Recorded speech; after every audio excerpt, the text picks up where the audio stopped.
Hi, I'm Susan Wise-Bauer, co-author of The Well-Trained Mind. And I'm Susanna Jarrett, editor at the Well-Trained Mind Press. And we're talking about education for all parents and all children in all sorts of settings. And on this season of the podcast, we have been interviewing homeschool veterans and homeschool graduates, and it has been so much fun. Oh my goodness, we've heard such wonderful stories. Yes. We have. And today we decided to turn the podcast over to our wonderful listeners. We put out a call for you to answer the questions that we've been asking our guests this whole season. And we got so many wonderful, thoughtful responses. So thank you to everyone who sent in responses. Today we're going to go through these and kind of react to them. Most of the responses that we got, interestingly enough, were from homeschool graduates. So people who were homeschooled for a good chunk of their education and are all grown up, have their own children now. Some of them are homeschooling, some of them are not homeschooling. And so I think it's going to give us an opportunity to have kind of a balancing discussion to this season where we can talk about some of the more challenging parts of being homeschooled. So I'm excited for that. You know, it's interesting. I wonder if So first of all, it's really great that we had so many homeschool graduates respond. I mean, it just really points to the growing maturity of the movement. Mm-hmm. But I also wonder in terms of homeschool veterans, and I'm speaking from my own personal experience here, that maybe they're a little bit like, well, I'm still waiting to see what my kid actually thought of this. You know, maybe there's a little bit of reluctance to say it was a rousing success because, you know, when you're parenting adult children, it's a little difficult sometimes to know what was a rousing success. Right. That makes sense. And we actually have had some really heartful discussions with homeschool veteran parents. So I'm really excited that we get a bigger sample size of homeschool graduates today. And we should say also that we're not including every response we got because we got so many. So we did kind of pick and choose. So maybe we'll come back and do a repeat if you guys are interested in that. So you should let us know. Yeah, let us know if you'd like to do more of this. And the way we've organized this is we're going through question by question. Some of the responders gave really great, thoughtful responses to multiple questions. And so we're kind of going to ping pong between different people who responded by going through it. I just felt like the best way to organize it was one question at a time. All right. So Susanna, you are up to the plate, ready to swing the bat. Yes. I don't know if it's baseball season or not. Neither do I. Okay. Neither of us are very much into sports. We need one of our husbands on this. I know. Okay, go for it. All right. So our first question, we're going to start with kind of an easy, fun, light one is what was one of your favorite memories from being homeschooled? So these are all from homeschool graduates. And Melanie was the first one to respond. And she said, whenever we'd get snowed in at our farmhouse, my mom would fry cake donuts. My sisters and I would build armies of snowmen, make snow forts, and come inside to a plate of hot donuts and hot chocolate. And that's from Melanie. Oh, Melanie. Oh, my goodness. You know, one of the things I loved about homeschooling was the flexibility, the ability to get up in the morning and say, it is a beautiful day or it is a snow day. I mean, I have heard some homeschoolers say problem with homeschooling is you never get snow days. Oh my goodness. Well, okay, if you're in Vermont, maybe, but we're in Virginia and we got snow. Oh my goodness. It was a major holiday and everything else went out the window and we just played. Oh yes. Same. Because I grew up in North Carolina. It did not snow very often, but when it did, we had a very similar tradition. We would go across the street to the neighbor's house. They were also homeschooled. We would spend the entire morning building these massive snow forts on either side of the yard. And then by the time we finished, we had amassed all the neighborhood kids because in Charlotte, North Carolina, even if it snows a quarter inch, schools are closed. Oh yeah. We have this big snowball fight. It was so fun. But what this also reminds me of is just the beauty of taking time to have traditions. Like when X happens, we do this as a family. And this is totally not just for homeschoolers, but some of my fondest memories come from this is just what my family does. When it snows, we all go make a snow fort. So that's really fun and something to family culture. I think homeschooling does give you, I mean, all families have family culture, but homeschool gives you just a little more space to develop that. Susanna and I were actually talking just before we started recording because we've just been down to the Outer Banks for my youngest child is going to graduate school next week. Congratulations. Yes, we'll hope that we can fit. This is such a Virginia thing. We're moving all her furniture with the livestock trailer. So we've scrubbed it out and we're getting ready to load it up. And we're just hoping we can get it all on there. So this was our last last, like family vacation before she goes to grad school. And one of the things we always do is stop on the way down to the Outer Banks and buy cookies. Everybody gets to pick their cookies. And all week there are piles and piles of cookies on the counter in the rental house. And, those sorts of small things are so treasured by kids. They hold on to them. Yes, absolutely. Yeah. So I love the donuts, the hot chocolate, and the snowman. Love it.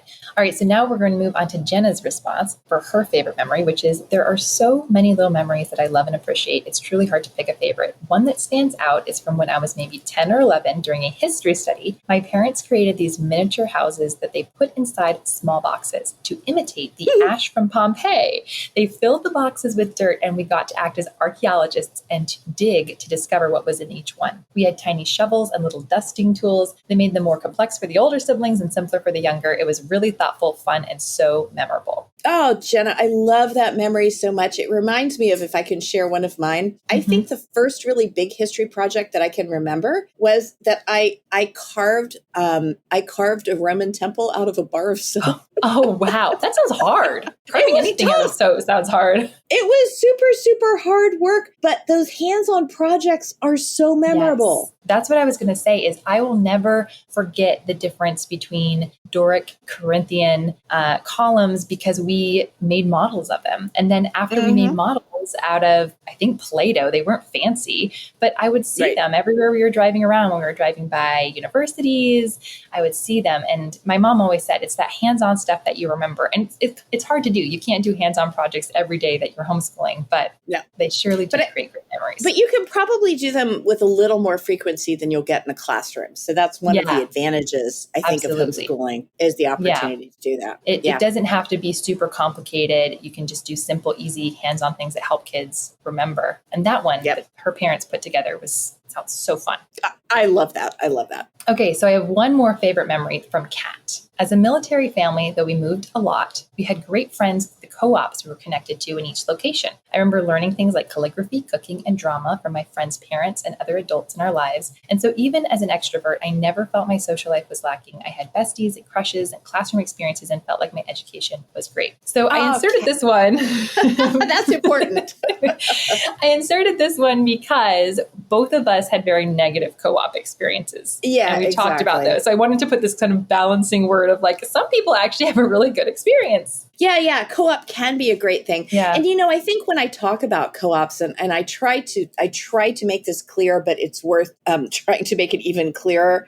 If you're joining a co-op because it's a good experience for your kids, go you. If you're joining a co-op because you feel guilty because everyone else is in it and you're not, then that's a bad sign. So it sounds like for Kat that, and again, as a military family where you're constantly shifting, I can see how important it would be to have sort of like a ready-made social group that you can enter into on relatively short notice since you're not going to be there that long. Yeah, I love that story. Yep. Okay, so this question is one that I want to spend a little bit of time digging into, and it is, what was one of the biggest challenges of homeschooling for you? And I really appreciate the homeschool graduates who gave their really honest, raw responses to this, because it's hard when all of these people shared really positive memories and really positive things about their homeschool experience. And when you have positive memories, I know this for myself, like I have so much gratitude for my parents for homeschooling me. I don't always feel comfortable talking about the more negative side of it, but they shared these responses. I think they said things that are really important to talk about. So we're going to talk about them.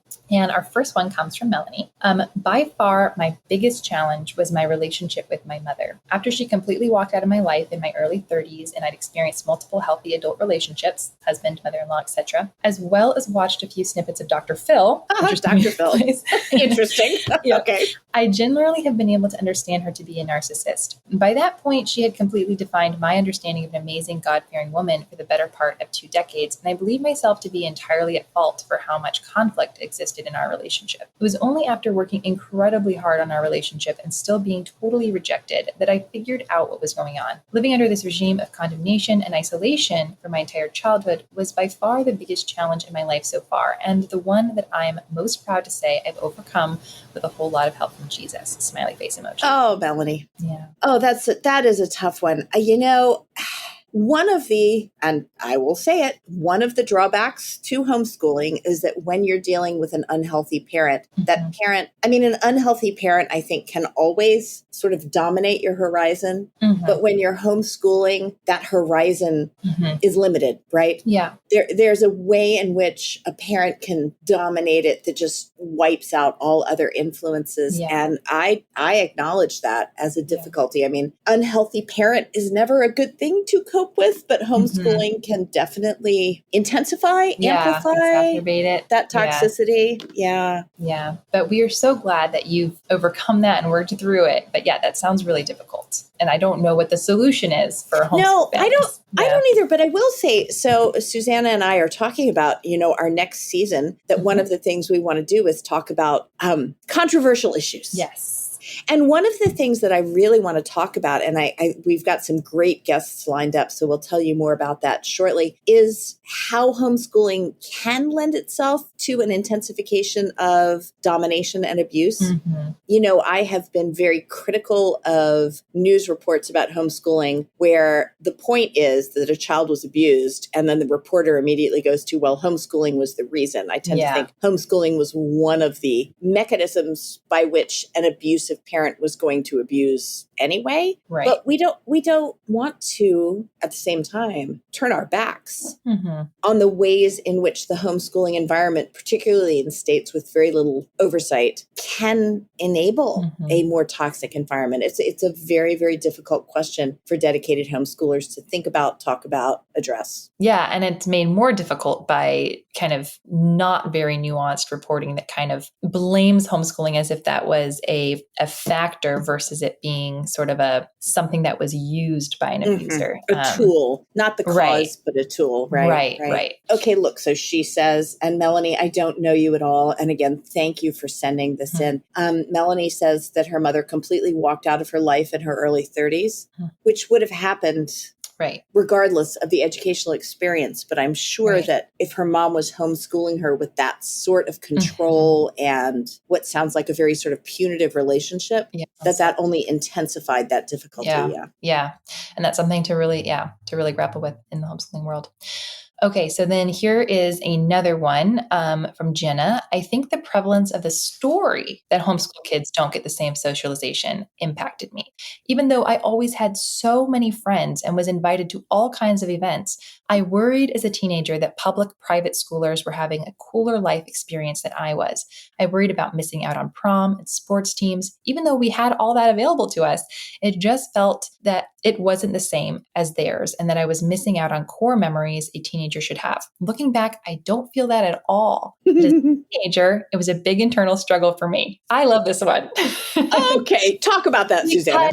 I think my idea of what high school is like comes from like Clueless and like 90s high school movies, which I've seen this one many times. That's not high school. Not most people's. But what I like about this is that it wasn't even socialization as the problem. It was the stereotype that she kind of internalized of, oh, what's wrong with me? What am I missing out on? Which is such a teenage thing to happen, right? We're so worried about, and we're hearing people say, well, what about socialization? And we can kind of internalize that. So I thought that was really interesting and appreciate her reflection that looking back, she actually had such a great social life as a homeschooler, but still had to deal with that stereotype impacting not just what other people thought about her, but what she thought about herself. Well, I am sure that this will get me blacklisted by some of our listeners, but I strongly suggest that you watch Buffy the Vampire Slayer with your high school students. Oh my goodness. The portrait of high school there is just so honest. It is, here's where we are. Half the people here are either demons or vampires. And that really drives the social life here. So what are we going to do now?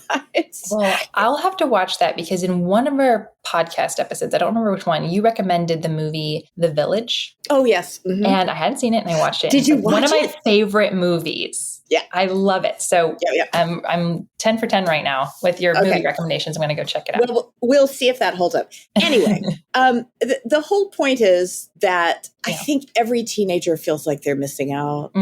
Yeah. I mean, I think that's just part of the part of the transition. It's part of the time. It's part of the uncertainty. It's part of that sense that you're going somewhere, but you're not there yet. Yeah. That's just a really difficult place to be in. Yes. And I'm actually going to transition here into something I was going to read at the end, but I think it fits in here really well because over the course of the season, we've asked the question about the transition to college or after high school a few times. And I just scrolled down to look at that, Susanna. So you go. Yeah. You go. So many of our homeschool graduates said, yeah, I had these struggles with going to college from homeschool, but I'm not sure if that was a homeschool thing or if that was just a thing that happens. Like starting college, you're moving away from home, you're in a completely new environment. It's a struggle for everyone. So we did have a listener who is a homeschool mom now, but who went to a really, really good school. I think she had a good experience in school, kind of weigh in on this. So I want to read her response.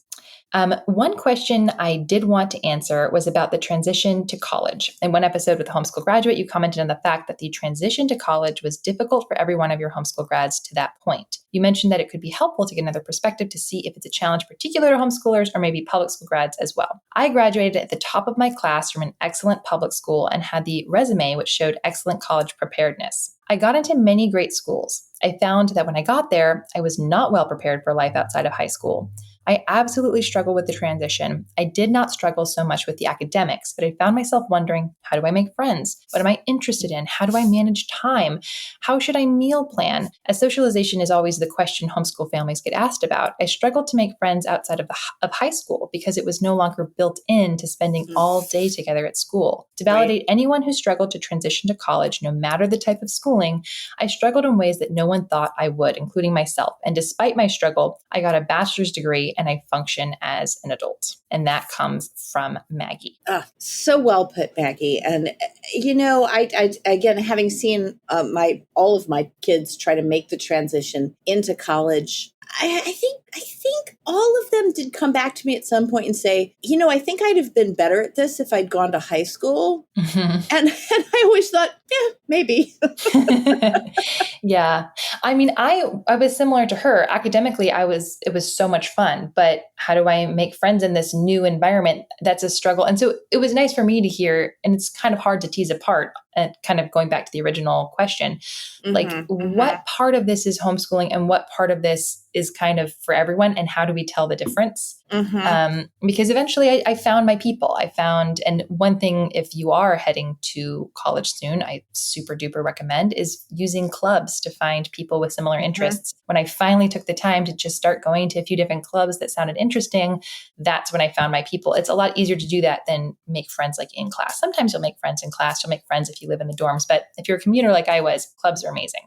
And that's such great advice, Susanna. So everybody listen up. That is really great advice. I will say too, that this is something that continues in every phase of your life. When I started for the first time going to, I'm sorry, you guys have heard me talk about my dressage. When I first started, I know, when I thank you. maybe everybody doesn't, but when I first started going to dressage shows, which were recognized, which means it's a whole thing. It's like national competition. I really felt out of place because I was like, everybody but here. And I was 46 years old. I was like, everybody but me knows what they're doing here. And I'm like way at the bottom and I don't know how to make friends. This is something that you do actually go through over and over again in your life. And ultimately with the dressage shows, I found a group of friends and we called ourselves the Island of Misfit Toys because we all had these horses that were kind of weird and, off brand. But then I had my friends. Yeah. You just keep doing this over and over and over again. I don't think there is any preparation that can save you from it or make it easier. It is part of the human condition. Yeah. I mean, certainly practice can help. I'll say my husband grew up in the military, so he changed schools every year for many years in elementary school. That was not a positive experience overall, but he's very comfortable starting fresh in a new city, making new friends, building a new network that doesn't scare him. So it's kind of, practice can help, but we all get through it. We will, like you said, have so many opportunities to practice. I'm still thinking about Colleen from our last episode and how she started college as an adult after graduating her kids and how how intimidating that must have been. And now she's like the leader of her little friend group, and she's like the mom in the friend group and is getting along with her peers who are much younger than her. So you can do it, and it's just a practice thing. And so I appreciated Maggie giving us that encouragement. Yeah, definitely. All right. Now that we've gone on a bit of a tangent, let's come back because we're still talking about what is the biggest challenge? Challenges. Yes. And so we have one more challenge, and I think this one is really important, and this one comes from Kat. So I was very self-motivated and independent. By high school, I completed most of my work on my own and simply showed it to my mom for verification. That sounds familiar. That worked just fine for most subjects, but the textbook of the geometry course I took kept saying, quote, develop proofs in class. And I had no idea what that meant. I got so frustrated and confused that my parents ended up letting me skip it and continue to advance math. I blame this for my current inability to play pool well. My husband says it's all about geometry, which clearly I never fully grasped. My own high schooler is about to start geometry with a different math program, and I'd be lying if I didn't admit to being a bit nervous. Thankfully, this program includes instructional videos, so they should be able to, quote, develop the proofs as much as they need to. Smiley face. This is so interesting because I don't actually know that her parents were wrong. Mm-hmm. They said, okay, skip it and move on. Mm-hmm. Maybe they should have come back around and said, no, let's figure this out. But I don't know. What do you think, Susanna? Well, what I'm hearing from her is this kind of continued, maybe a little bit of insecurity around geometry because she didn't have enough oversight. She's not really sure if she got it. She didn't really have anyone checking her. And I think that's very common in homeschool high school. And I will say it was a common experience for some of my friends and other people I've heard who have negative experiences with homeschooling is that when they got older, there was just kind of a drop-off point where they didn't have enough oversight. And I think, because on this podcast, we talk a lot about, younger kids, you're probably doing too much, the kids will be fine. And that's such an important message. I think a lot of our listeners are homeschooling younger children. If you're listening to a podcast about homeschooling in your free time, you're probably more going to lean on the side of doing too much than too little. But I had, for example, a friend who was in 8th grade, both parents worked, handed her the books and expected her to homeschool. And when they found out she wasn't doing that after 2-3 months, they were angry at her. And that was very difficult for her to process. Other friends who ended up going back to high school and feeling really out of place and behind because they didn't have enough administrative oversight. And so it's kind of this difficult transition. We want to prepare our high schoolers to be independent, but they still need oversight and finding that balance. And I'm not sure that her parents, it sounds like they were providing oversight. She was showing her work for verification. She was talking to them about her issues and they just made the call. Don't worry about that part of the lesson. That's fine. But I think it kind of teases to this broader problem that I've seen in older high schoolers of just feeling really alone and then bad. They feel bad themselves when they don't do the thing they hate on their own, but they don't have the prefrontal cortex developed enough to do the thing they hate on their own. Yeah. And I think it's an interesting thing to contemplate that probably the kids who are most prone to being sort of dropped in this way are the self-motivated ones. Because the parents are like, oh, you've done everything up to this point. You can figure this out. Yeah. I remember when I was in high school, and of course, this was back in the dark ages. So it was a correspondence course where you had to fill out the little bubbles and mail it back in with stamps, my parents enrolled me for an accounting course in high school. Now that I can't ask them anymore, but I want to be like, whatever made you think that I would be a good person to take accounting? My brain doesn't work that way. But they enrolled me in this accounting course and it was so far over my head. And I was so responsible, Susanna. I did everything. Listen, in college, I had a 4.0. I never didn't do something. I got so overwhelmed that I just didn't do it. And they found out that I didn't do it 3 weeks before the final grades were due. And honestly, I can't remember what we did at that point. I just remember they're sort of like, you did what? Because they never imagined that I would be so easily overwhelmed. Right. And I was. Yeah. And I had a very similar experience. And I think, she's saying that she's giving her student a program with videos. for me, I was also very much an ambitious student, and I self-studied for AP classes and had so much fun doing that and did really well. But when it came to math classes, until I got a little bit older, 9th grade, 10th grade, I really needed maybe a course that was online, had another teacher. I really wasn't ready to do math on my own. And that was what I was handed to do and expected to do, because like you said, I was also very responsible up until that point. So that's just something to think about for your precocious children heading into high school who are developing so much independence.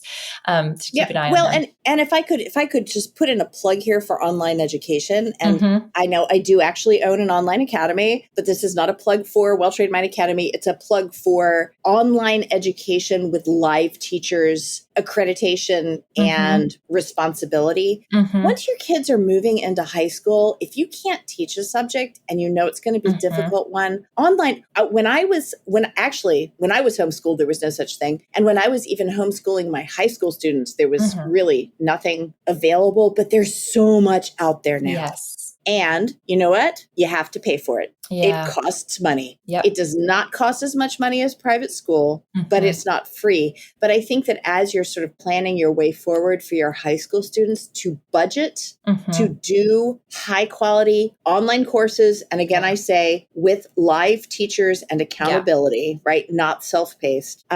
Please try to work that into your schedule, because there are experts out there. You don't have to do it all yourself, and you don't have to set your kid adrift. There are experts out there. Just try to budget to make that possible if you possibly can. I wish I had done courses like that before college. And this is another advantage of homeschooling, is that, like you said, there are experts who are specifically excited about teaching this specific subject. So getting to expose your children to that before college allows them to work with the best of the best in their field, people who are excited to teach history, excited to teach math, which is, just kind of not comparable to handing your high school a math textbook and hoping that they can work through it on their own. Hoping that they figure it out. Yeah. And we'll be right back. Do you wish there was somewhere you could go to find the cream of the crop homeschool resources for every subject and grade level? Well, now there is. We are excited to announce the Well-Trained Mind Recommendations Portal. For years, parents and educators have looked to print editions of The Well-Trained Mind by Jessie Wise and Susan Wise Bauer for its trusted book lists and curricula suggestions. Now we have pulled those suggestions out of the print book and put them online so that you can continuously access the most up-to-date recommendations for the highest quality homeschool resources. This curated list can help you simplify and supercharge your homeschool planning. For a limited time, we are offering 1-year access for just $12.99. So don't wait. Subscribe today at welltrainedmind.com.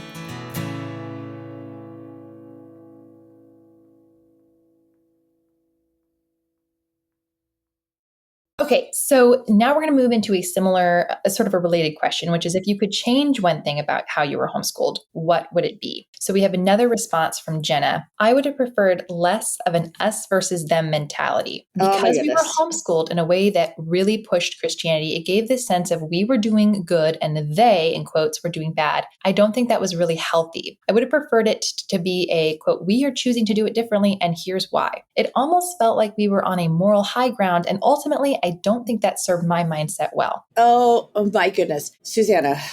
I knew you would have thoughts on this one. Well, that's because I was homeschooled in the 1980s. And that was that was a bit of I hate to say this, but that was a peak of us versus them. And we're back to that now, to be honest, in many ways, given the current political climate. And I also agree that this was a completely useless point of view, right?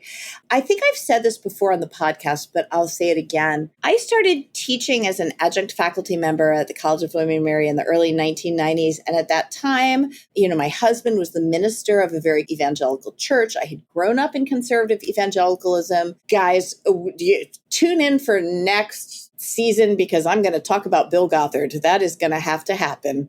But I remember kids from my classes at William and Mary coming out to my husband's church, and they were fantastic. They had so much character and intellect, and they were smart, and they were loving, and they were Christian, and they'd all gone to public school. And I know this is so sad because I was in my late 20s at the time, and I was like, wait, what?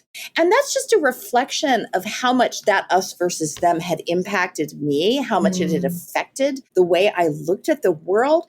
And I think that that realization, and then of course, meeting so many wonderful, both homeschooled and public schooled kids over the next 20 years, you really hear that experience when I say, you make a decision for your family, for what's right for your kids, not because homeschooling is somehow going to save Western civilization, because please don't go there. Don't put that weight on your kids. Don't put that weight on yourself. Nothing good happens. So that us versus them. And you know what? I am seeing so much more of this in the past few years, that homeschooling, or quote unquote, I'm doing bunny ears, which you can't see, classical Christian schooling is what's going to save something, save Western civilization. I don't know what we're saving. I mean, God doesn't need us to save it. So, all right, that's the end. I don't have a wrap up to that, just because it's very distressing to me to see the resurrection of this 1980s rhetoric in the 2020s. Yeah, we'll have to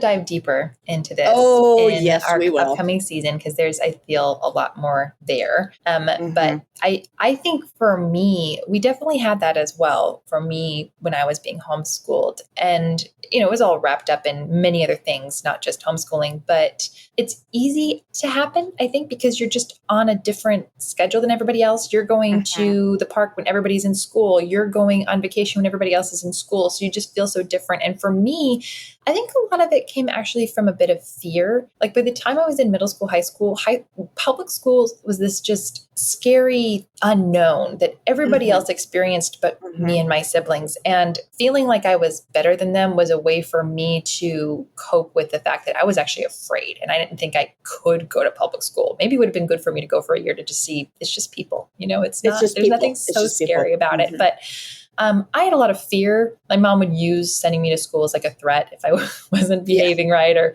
I'm going to put you in public school. So I think that was my way of dealing with the fear. I'm sure your mom would now say, yeah, maybe that wasn't the greatest thing to say. Yeah. She didn't do it often, maybe once or twice, but I was scared. I did get in line. Well, and if I could also just share one of the experiences we had in our family, meaning me and my husband and kids, is my husband went to Baltimore City Public Schools at a time when, I'm not kidding you, the stories he tells me are hair raising about, there were essentially, this was in the 70s, because he's a little older than I am, essentially race riots at lunchtime, where the white and black students would line up against each other and fight. And if you went to the bathroom at the wrong time in junior high, you'd get beaten up by people from the opposite gang. I mean, when I said homeschool, he was like, oh, yes. Yeah. And then he... I love my husband. He's great. But he shared these stories with our kids. Yeah. And my three oldest were boys, to where they really thought that if they ever went to a public school, they were going to get beaten up in the bathroom. And they were kind of all in their 20s when they were like, oh, wait, not everybody has that experience. Right. So falling into that us versus them can happen in a lot of different ways, is all I'm saying. Right. Yeah. Ironically, when I actually went to teach public school, the first school that I taught at was very similar to that. So it does happen. Sort of realized I was pulling kids apart who were trying to fight, but that's not every school. I taught at a different school that there was only one fight, and it was not a big deal. Okay, so we'll have to talk about that next season. Yeah. Where are we? We got a little bit sidetracked. Okay. We got sidetracked. Oh, we're still talking about changing one thing about how you homeschool. This next one is so interesting. I want you to talk about it after you read it. Okay. So this comes from Ariana. She said, I was unschooled. And in retrospect, I guess I wish I would have had more structure and been exposed to a greater variety of subjects. On the other hand, I made myself structure and I certainly had free time to explore my interests. If I had been homeschooled with the sort of structure and direction I give my own children, I might have ended up a completely different person. It still slightly shocks my parents, but they have gotten used to it and have restrained themselves from critiquing it much. I'm very thankful that computers and phones were not part of my childhood. This is a really interesting one because Ariana, she responded to a few of the questions, had a very positive overall experience. But she felt like she could, use more structure and obviously felt strong enough that she would do it differently with her own kids. And we've talked about unschooling on the podcast too, and kind of the pitfalls of that. Yeah. What I think her point at the very end about phones is really important because if you were unschooling, let's say 20, 30 years ago, at a certain point, just to get a little bit of a dopamine hit, you'd have to do something. You'd have to go outside. You'd have to read a book. You'd have to do something semi-productive. But now the possibility of spending days and days on end, feeding yourself with entertainment and dopamine without actually doing anything is so high that it would be so much more difficult to do unschooling successfully. And I think, her reflection is like, it was good. I would have been a different person without it, but it's not something I would recreate is a really interesting one. Cause I think in 2025, 2026 and beyond, it would be difficult to do. I agree with you. And, we've talked about unschooling before and my perspective that you can really only unschool if you put a huge amount of work into it. And part of that work would, I think, have to be super strict limitations on screens. Yeah. I just had a long conversation with the dean of the Well-Trained Mind Academy about our revisions of our honor code because we are having to put into place really strong language about using AI to complete your assignments. And, one of the things that I said was, look, when I talk to the parents, because for back to school, which is next week, I always talk to the parents. I have to say to them, look, we cannot catch your kids if they're using AI to complete their assignments. We can try, but we're not going to do it. We're not going to catch it. It's too sneaky. It's too ever present. So if you want to pay tuition to us to have your kid get a grade based on what they're typing into a search engine or a chat GPT, then that's your decision. Yeah. We can't do it. You have to watch them. You have to talk to them about what they're learning. Talking to kids about what they're learning is a really good way to find out if they're cheating. This is your responsibility, not ours. Yeah. Not because we're trying to get out of the responsibility, but just we can't do it. This is a family culture issue. What do you want your kids to get out of this class and how do you want them to get it? Yeah. And that's how I would also respond to this is if you're going to unschool, then you got to be so intentional and engaged. Yeah. Right. In what your kids are doing. Right. And you can't just set them free. Yeah.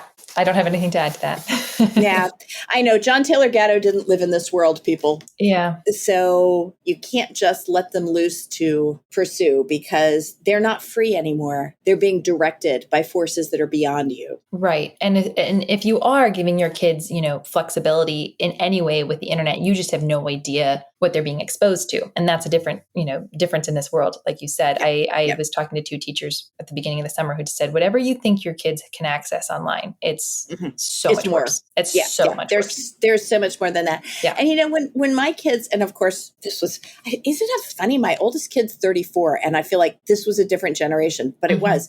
When my kids were little, we had one computer with internet access and it sat in the living room. Yeah. That's how my family was growing up too. Yeah. But I still think, as long as they don't have smartphones that they can take to bed with them, which please don't, then I still think that that's a decent, sort of like safeguard.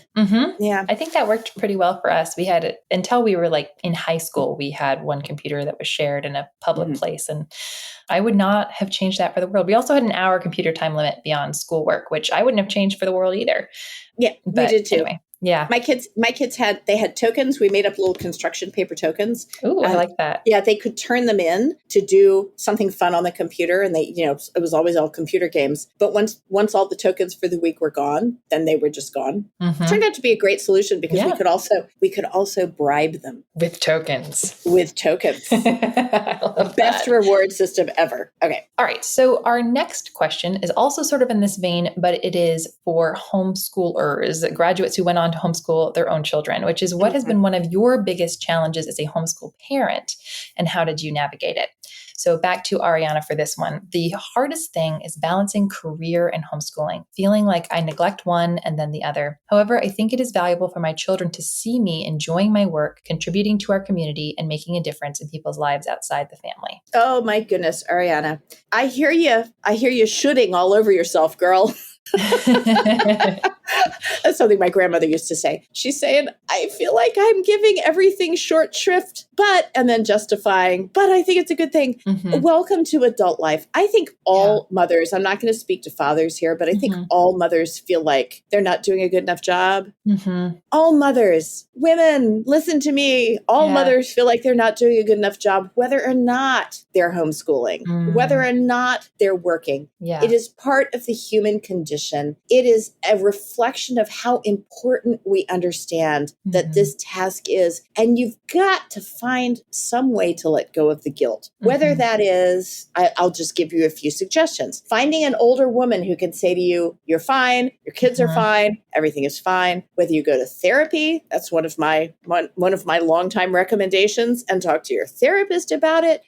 Whether you find that release in your religious practice, whether you find it in a support group, you have to have some sort of outside voice that says to you, of course you feel guilty. We all feel guilty. Yeah. But the kids are okay and you're okay, and keep doing what you're doing. I mean, I don't know what else to add to that. Susanna, what do you think? I appreciate you saying that, because I think that, I don't know if this is true, but I think it's true that homeschooling and working is going to become more and more common. Oh, yeah. My mom homeschooled full time, but in this day and age, that's just not a practical reality for a lot of people. They're going to have both parents working while they're homeschooling. So I think that it is a lot of pressure. It's a very busy life, and it's something that takes a lot of dedication. And so I feel like your word of encouragement is very much appreciated.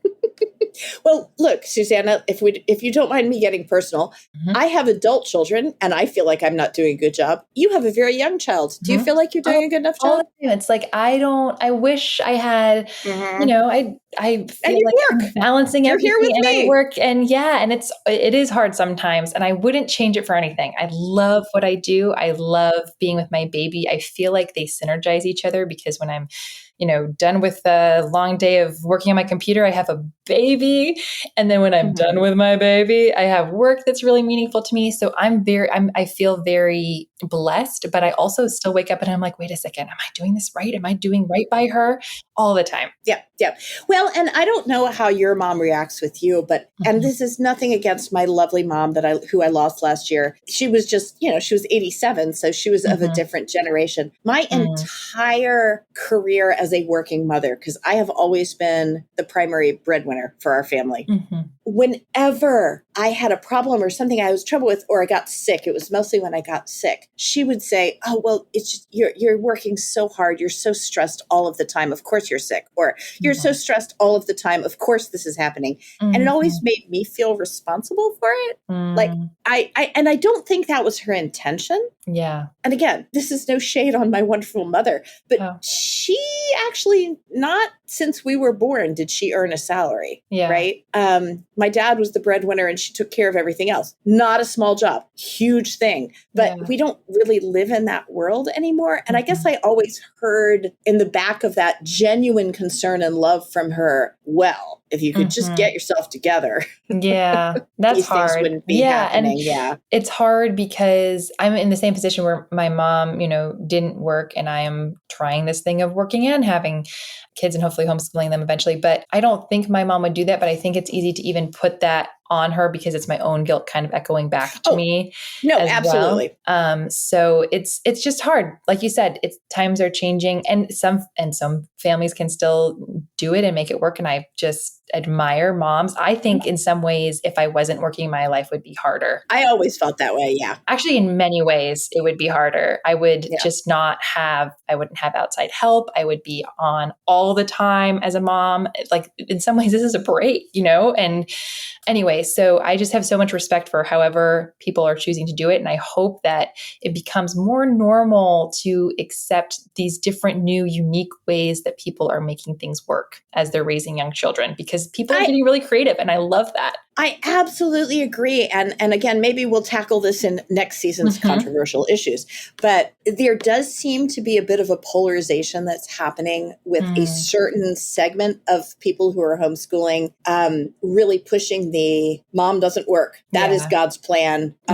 Which, okay, mom doesn't work. Fine. That is God's plan. Let's take a breath there and not assume that we know what the Almighty intended in 2025. Yeah, we'll have to dig into that more. I mean, I have in my little mommy friend group, we're each. Oh, I love it that you have a mommy friend group. I have a little mommy friend group. It's amazing. We were all pushing our babies in our strollers side by side, walking down the road to the splash pad one day. And this mom walks by us, older lady, and she says, I wish I had a mom army when I was doing this. Oh, I do too.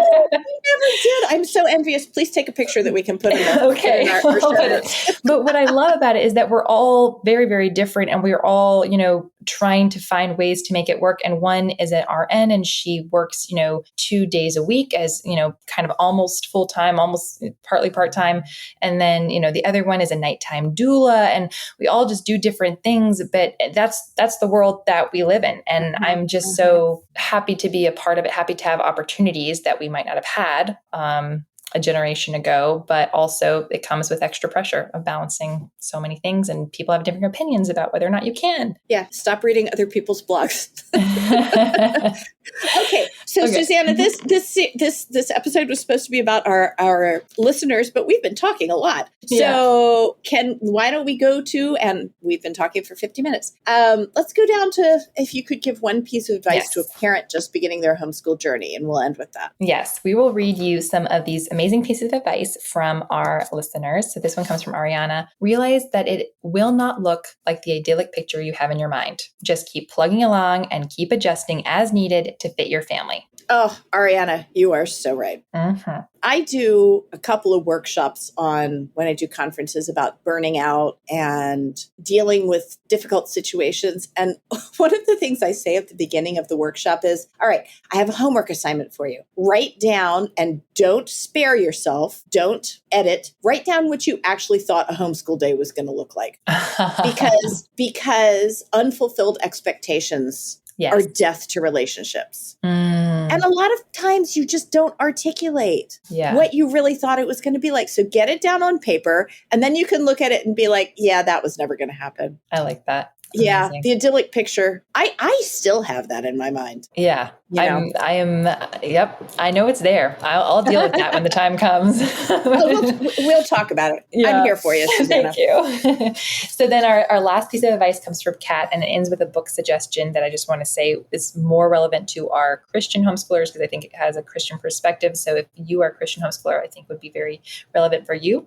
But the broader piece of advice is for everyone. So very few of the decisions you're making today are permanent. If you're curious about a co-op or a curriculum or a way of learning, try it. You can always make a different choice next year. The rhythms that work well for your family are great while they last, and then as children grow or schedules change, you may have to make changes. Maybe math moves to later in the day, or you add piano lessons, or someone starts working in a way that dictates changes in that schedule, or you add some online classes. That's okay. Change can be hard, but it can absolutely be for the best. Give yourself permission to change your mind, but don't second guess yourself constantly. Trust your gut, be led by the Holy Spirit. Also, this is the book recommendation. Read Sarah McKenzie's book, Teaching from Rest. For this type A firstborn daughter, the reminder of the Lord being the one who does the work is so needed.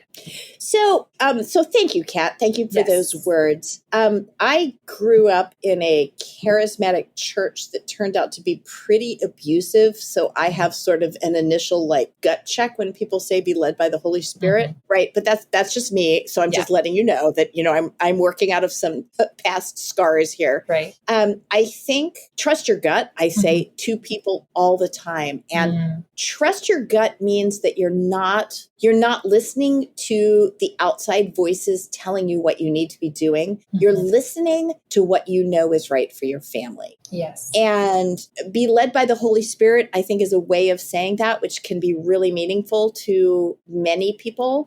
I think that just trust your gut kind of has the same meaning. We are, not the same meaning. I sound like I just dissed the Holy Spirit, which I'm, not meaning to do. Trust your gut.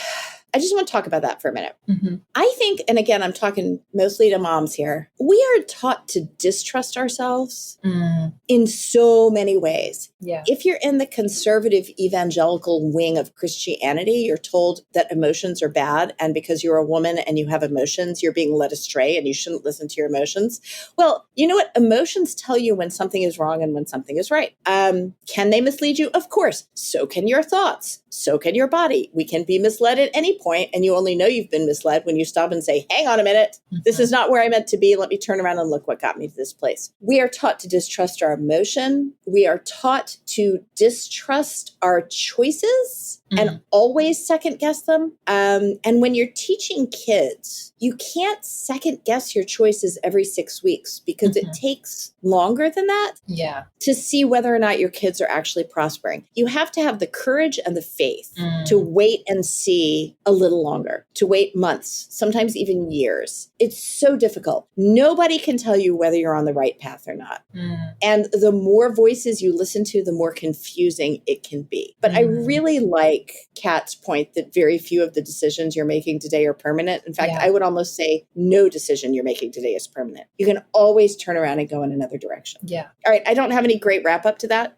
I recognize how difficult it is. That is great. And then we appreciate everyone for sending in responses. We weren't able to read everybody's responses. We weren't able to read all the responses from each person, but thank you so much for sending in such thoughtful answers to our questions. I think that was a great, fun way to wrap up season 4 of the Well-Trained Mind podcast. We are actively planning season 5. So keep your eyes and ears open for what's coming next.